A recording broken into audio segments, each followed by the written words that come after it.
Bienvenue pour cette première question des Olympiades de physique. Je lis la question avec vous. Lors d'une forte pluie, il tombe 50 litres d'eau par mètre carré. Estimez dans ce cas l'augmentation du niveau d'eau d'une piscine sans débordement ni évaporation. Alors, essayons de décortiquer un petit peu la signification des 50 litres d'eau par mètre carré. 50 litres d'eau correspond en réalité à un certain volume.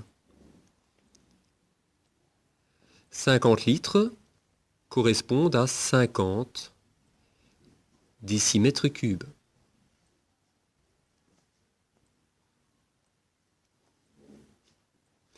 Ou bien si je passe en mètres cubes, on obtient un volume de 0,05 mètres cubes.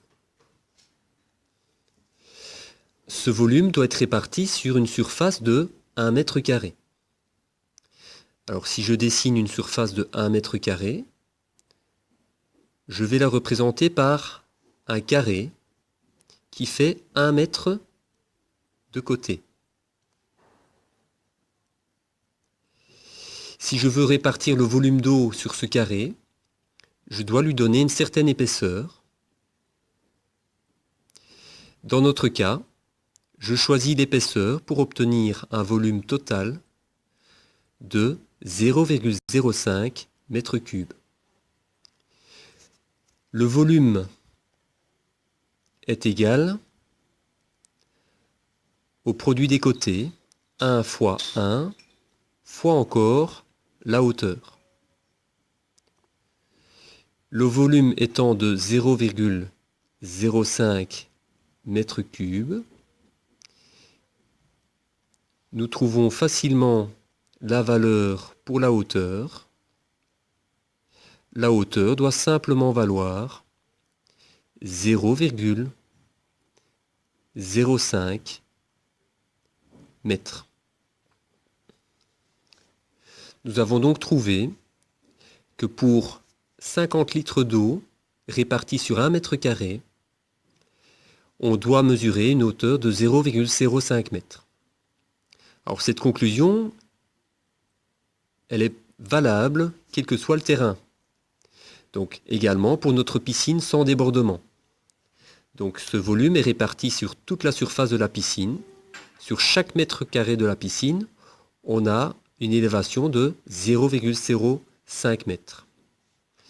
Alors je vois que dans mes choix, j'ai 0,5 mm, 5 mm et 5 cm. Je vais donc devoir transformer mes 0,05 mètres dans une de ces unités.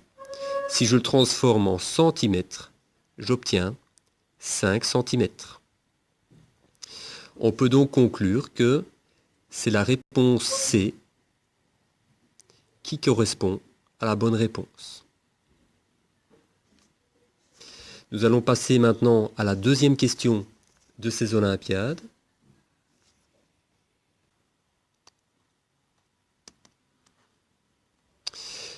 Alors pour cette deuxième question, nous nous trouvons à Genève, où vous connaissez certainement ce grand jet d'eau qui va à une hauteur de 140 mètres. Alors l'idée de la question est d'estimer la vitesse d'éjection verticale de l'eau à la base. On a 5 propositions.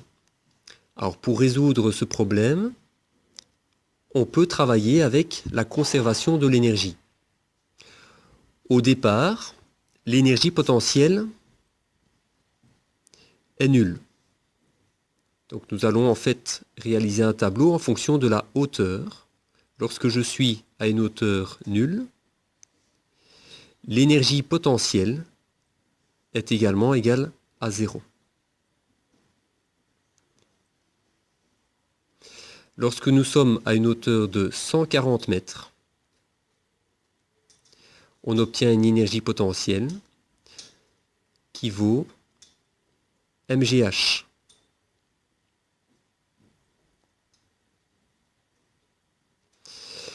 En ce qui concerne l'énergie cinétique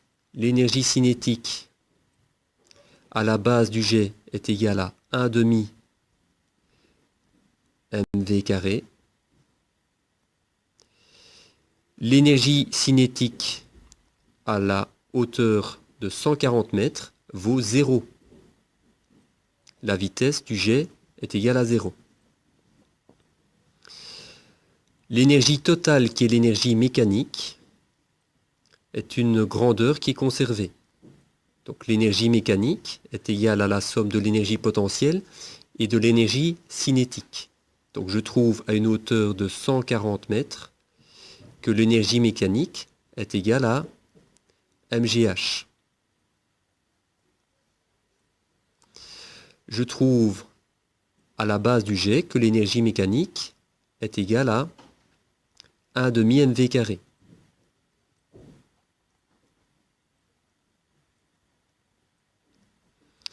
Comme l'énergie mécanique est conservée, je peux dire que mgh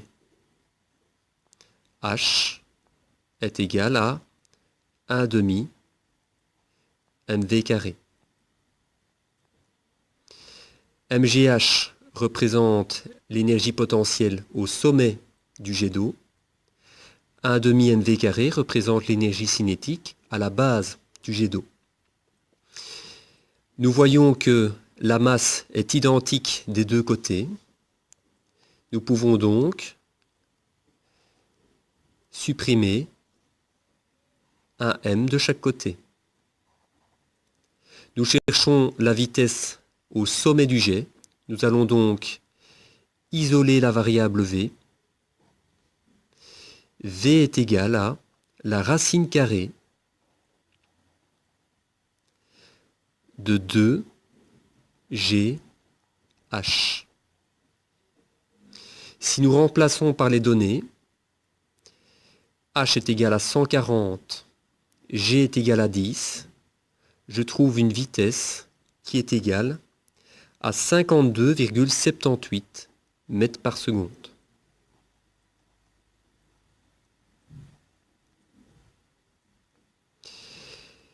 Pour pouvoir comparer cette grandeur aux réponses proposées, je vais devoir passer en kilomètres par heure. La formule de conversion nous dit simplement qu'il faut multiplier les mètres par seconde par 3,6. On obtient une réponse qui est égale à 190 km/h environ.